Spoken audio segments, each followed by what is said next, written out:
Good. The day our lives changed forever. You want to go first? Big day. Should we wait for... Make sure people are on. Yeah. While we're waiting for people to hop on, I think this is going to be our last Live. daily live, right?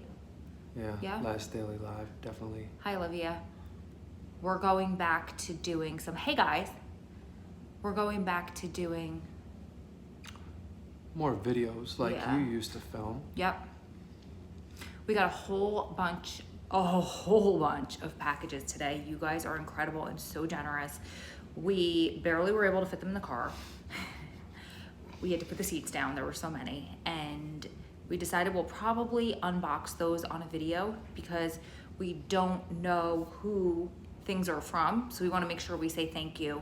And plus, I think it'll be fun for us to unbox for you.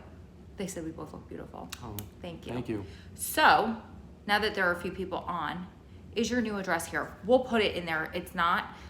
We just did an Amazon wish list. So through the wish list, that's where things are sent to the address, but we'll pop it there below.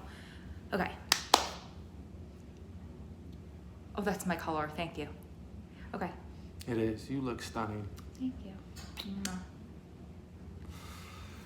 Well, 9/11.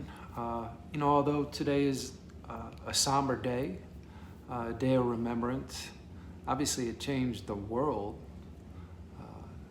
Everything that we see in the world today has been shaped by the 9/11. What happened that day here in this country with the World Trade Center, and for each of us, I think it clearly shaped both of our lives. And for me personally, it was a pivotal turning point because I found myself in 2001, it was not that long after I had been sentenced to 213 years. And I was in a United States penitentiary, which, it's maximum security prison.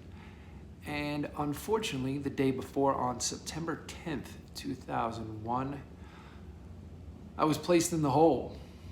I was placed in the hole for drinking, for having intoxicants.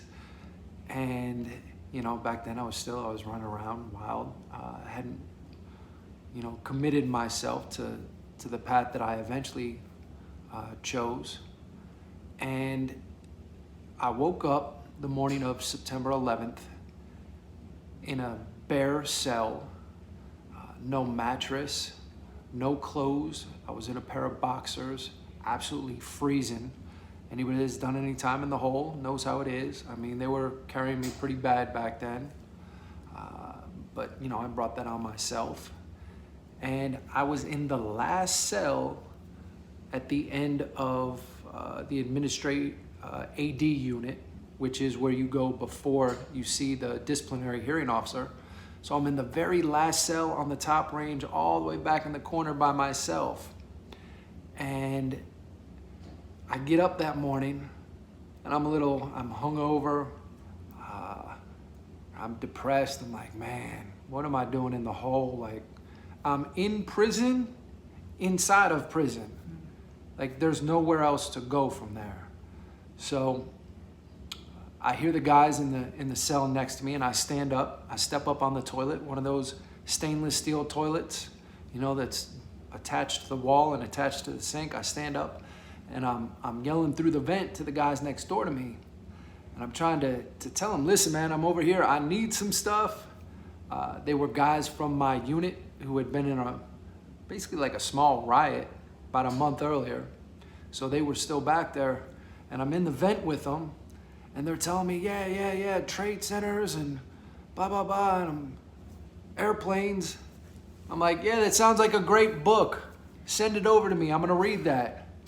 And I didn't understand what they were saying. But, being back in the hole, there's a routine. And I already knew what that routine was.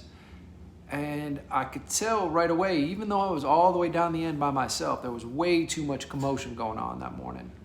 Or as the day progressed, and I hear them coming and going, and the COs, and they're bringing people in and taking people out. And I'm like, man, something's up here. And before long, I hear somebody starts calling for me from down the tier. And I get on the door and we're, trying to talk back and forth. It's hard to hear, or they're yelling. And guy asked me, he's like, hey man, you want to move up here with me? I'm in the last cell. He's in the very first cell at the front of the unit. I said, all right, yeah, let me move up there with him. I don't know why he's back there. As far as I knew, he wasn't back there when I came in the night before. So I wind up getting moved. The cop comes out. He says, hey, you want to move up here? We got to make some changes. We got more people coming in. And I could tell something was off with the officer, but he didn't say anything to me. So it wasn't until I get moved up to that front cell, and this buddy of mine tells me, he's like, man, hey, they hit the World Trade Center with planes. And I'm like, what? Like, I can't comprehend it. And immediately I start thinking about it. I said, family, friends, anybody that's in that area. I'm like, man, who do I know that's in New York? And I just want to reach out and make sure that everybody I know is okay. And really just find out what's going on. I mean, I knew it was significant. It was bigger even than the event itself, that there was going to be, further repercussions. And remember, people were somewhat panicked at that time. And the guy that I'm in the cell with is someone who has a charge that has to do with explosives and things like that. Oof. So the reason they moved him back there was because they took everybody off the compound that had anything somewhat related, which they cast a wide net. They didn't know what was going on in the outside world, and they basically just threw all these guys in the hole. Honestly, I mean, they should have kicked me out to make space, but for whatever reason they didn't. So he and I were back there, and it wasn't, maybe a month. I was back there for about a month at that time, and I never got to see any of the images. I saw one newspaper that had a picture a few weeks after the incident. So I saw one picture of it in a newspaper. And by the time I got out of the hole, they had stopped showing it. There were no images, there were no recordings of it. And it was, people were already in the process of healing. So I never got to see that. It wasn't until years later that I saw a video of it and was just, deeply moved. But it was in that moment, that day of me being in the hole, in prison, inside of prison, that I realized, I was like, man, I need to do something drastically different, because I can't keep putting myself in this situation. And I'm not saying that it was an instantaneous change, but that day sparked something in me. And I realized a sense of national pride, honestly, that I had never experienced. I didn't realize, and despite the fact that the federal government had prosecuted me, I still felt this overwhelming sense of pride, for being an American and part of this country, and for all of the people, the first responders, those people that gave their lives. I was deeply moved by that. And it helped shape me and shape my purpose going forward, in finding a way, in some small way, to be of service to others, and to finding purpose in my own life. So that was an instrumental day that forever, changed not just my view of the world, but, my intent to contribute in a positive way to it. How about you? Well, first of all, I have a couple things to say, and then I'll tell you my version of the story, because I was living a few miles outside of New York City at that point. We smelled the smoke, we saw it. But before I get to that, that's one of my favorite stories that you tell, because although there was so much tragedy and it was horrific, and I'll get into that in a minute, from my perspective, 19 years later, 20 years later, 19 years later, we still feel that pain.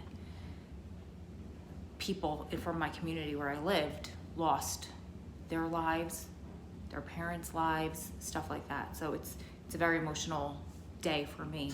But I guess the silver lining for us is that that's the story that gave me the Adam that I know and have today. Because to me, that's the story that kind of changed your life, right? On the inside. So as terrible as it is, God, if we could take that day back, of course, I'm sure any one of us would. But I think the beauty in that story, and that again is why it's my favorite story that you tell, is because you used it to make a positive and to change the whole entire trajectory of your entire life. And we did tell the story, and it's like making me emotional to think about it, but we told the story last year. I had 2 separate videos, one with details of where I was the day of September 11th, 2001, and then I think I did that on the 9th, and then on the 11th I posted Adam had called home from prison and told that story in detail.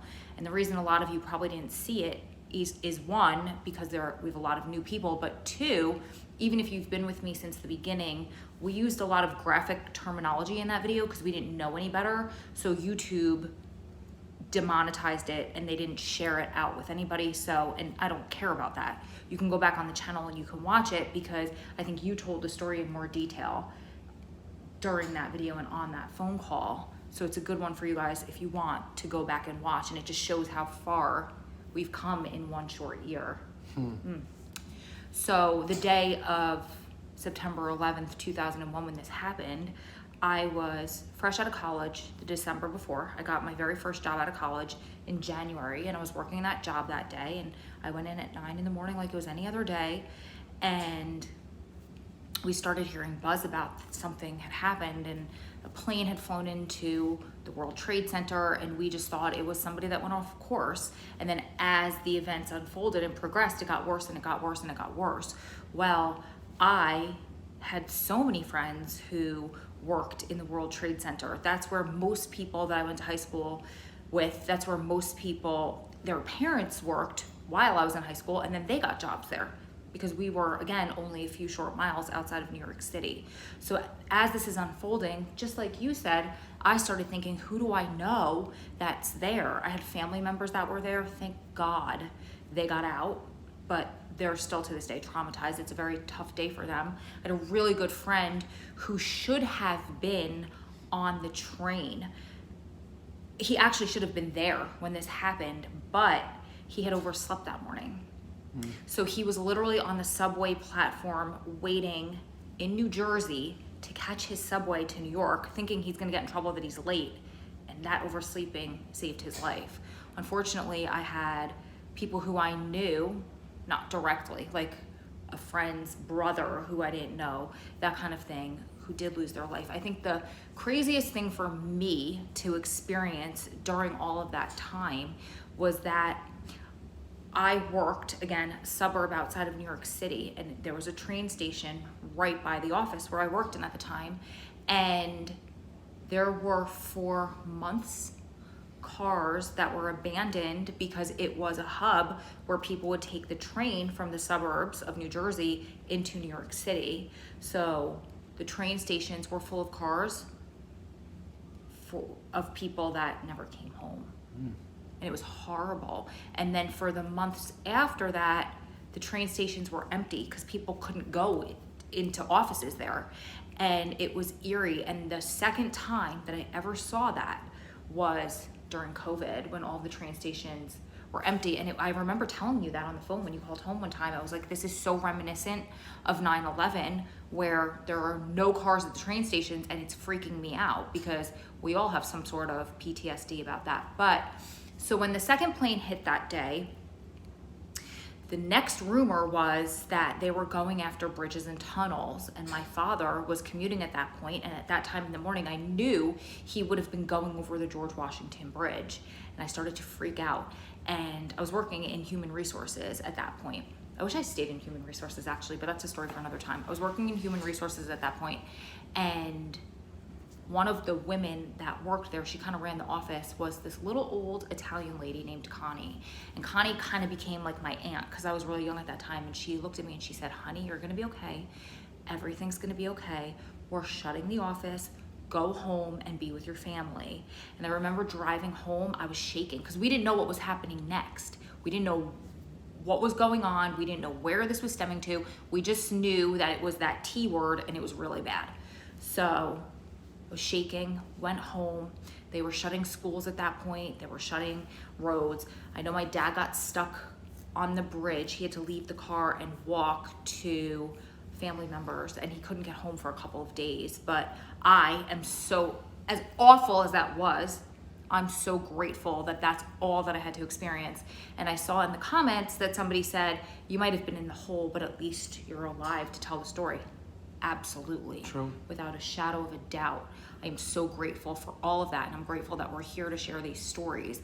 And I think on a day like today, we need to really remember the people that, not only the people that lost their lives, but the people that gave up their lives or put their lives in danger, those first responders. We were just watching on the news this morning where people who were at first responders during 9/11 actually are at such more higher risk of COVID, catching COVID, because of the damage that it did to their lungs. There are certain cancers that came out after, and specifically for the people, specifically for is not the right word, but specifically related to, thank you, the first responders and what they were breathing in during 9/11. So if you were there or had a family member who lost their lives there or were a first responder there, our thoughts and our prayers are with you today. And for everybody, especially I know like in the community where I grew up, it's a very somber day still. Yeah. What else you got? What time is it? Nothing to add. Like you said, it was. Yes. The passengers on flight United 93 were heroes. I've listened to, because I'm a psychopath, and when things like that happen, I have to listen and like watch all the tapes and try to figure it out. It's not a good thing. It's my empathy, which is like way bad. But I've listened to those tapes like over and over and over in years past, and it's incredible what those people, all did. Of them, all the people that contributed that day. There was a lot of heroes. As you said, it's it's about finding the good in a truly tragic situation that there are people that are still suffering today, like you said, as a result of that. Not only who lost loved ones, but who are suffering physical ailments that their lives are still being cut short from that day. Yeah, and not just that, children of people who were affected by this are still all these years later traumatized and being affected. Like I know that there was a child that I heard a story about in communities right outside of New York City where I think at 7 years old, this child did the ultimate worst thing that a human being could do to themselves because of all the trauma he faced losing his father that way. Wow. So there's a lot of things that stemmed out of this where, it's just a day of remembrance. Day of remembrance, and to focus on, the sacrifices that were made and those heroes that are still with us. So thank you to all of you. Yeah. Or to any of you who, somehow contributed or continue to be first responders, somehow dedicated your life to a life of service. So. Yeah. One of your cousins just asked, I think it was Kayla, just asked, and I don't know if you want to answer this now or later, but how did your grandmother's death affect you while you were inside? I'd rather, let's deal with that on another day. Yeah, sure. Different day, different issue. I'd rather keep this just about, the people, that specific to this day. So, all right. Sounds say good. We just leave it at that for today. Yeah, and I think it's, it's a lesson in remembrance, but also grasping for the positive.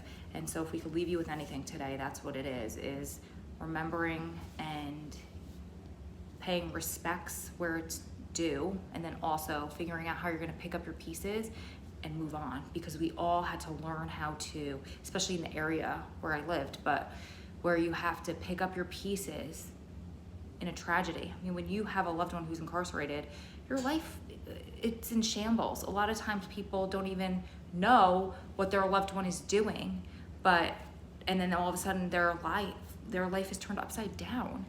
Or, there's a lot of innocent people that get wrapped up in, for whatever reason, in prison and the prison system. So when your life is in shambles, you know, you just kind of have to figure out how to respect your emotions and allow them to come up and feel them and work through them, but then also pick up your pieces, put them together, and how you have to move on in a new life, you know, and figure out a new normal. A new life, a new world, a new normal. Yeah. Well put. There we go. All right, we'll leave you with that. We love you guys. We will be back with, I want to say real videos, but these are real. You know, what's the word? But we'll still be doing live We'll be videos. doing lives, but not as many. We're going to be doing more of the traditional YouTube style videos. Well, we've got as a well. lot of questions to answer, so we're going to start focusing on answering those questions and, you know, kind of going back and making sure that we're covering those things. Yep. We love you guys. Thanks for the thumbs up. See you in the next one. All right.